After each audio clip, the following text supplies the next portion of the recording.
एबे आंचलिक पाणीपाग विज्ञान केन्द्र पक्षर पाणीपाग को नहीं एक बड़ खबर सामना आसी। तेबे वर्तमान जहाँकि सूचना मिलूँ राज्य में धीरे धीरे उभान होबार लगी शीत आउ मास आरंभ उपरमुआ होइछि पारद जहाँफल वृद्धि पाउछि दिनर तापमात्रा।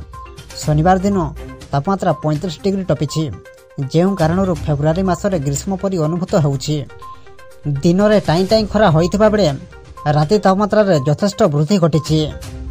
तेबे एने केउ सब जिला को केते मात्रा विपद रही और नहीं पाणीपाग विभाग किभली आकलन करिछि से नहीं वीडियो संपूर्ण अपडेट जानिबा। किंतु ता पूर्व वीडियो को गोटे लाइक करंतु और वीडियो को आपण सांगसाथी मानक अधिक अधिक मात्रा शेयर करंतु।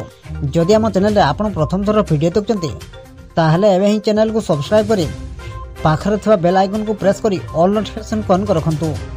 एवं आपण माने एही वीडियो को केउ जिला देखुंती हमको निश्चित भाव में गोटे कमेंट करी जणांतु। पाणीपाग विभाग सूचना अनुसार आभ्यंतरण और उपकूल ओडिशार अधिकांश स्थान में तापमात्रा स्वाभाविक ठारू अधिक रहुछि। भुवनेश्वर आंचलिक पाणीपाग विज्ञान केन्द्र सूचना अनुसार दिनक तापमात्रा 3 डिग्री अधिक बढ़ी।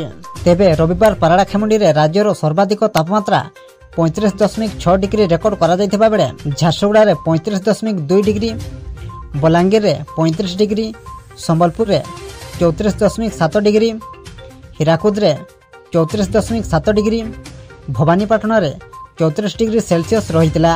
पुरी रे राति तापमात्रा सर्वाधिक 24.2 डिग्री रही। सेहिबड़ी राज्य में सर्वनिम्न तापमात्रा 15 डिग्री रेकर्ड करा जायछि। अन्य पक्षरे उपकूल ओडिशा रे कुहुडी जारी रही। घन कुहुडी जनजीवन को प्रभावित करिछि। आसंता 2 दिन घन कुहुडी जारी रहिबो। से नहीं आंचलिक पाणीपाग विज्ञान केन्द्र पक्षर 7 जिला को येलो वार्निंग जारी करा जायछि। सेतपई आपण माने अलर्ट रहंतु।